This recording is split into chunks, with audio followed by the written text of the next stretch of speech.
Eto, di namin pusa. Pusa ng kapitbahay ito eh. Hindi ko nga alam pangalan nito. Eto naman, yung pusa namin, ang laki-laki.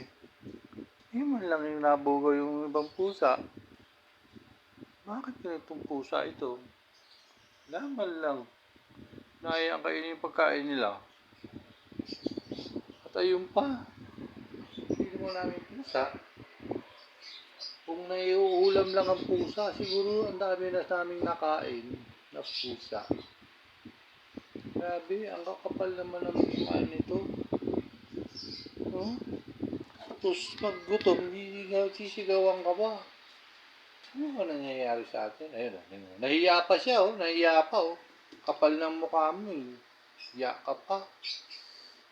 Sumukulang ka lang ng video. Ayaw mo pa yan, video, no? Grabe. Ay, nako.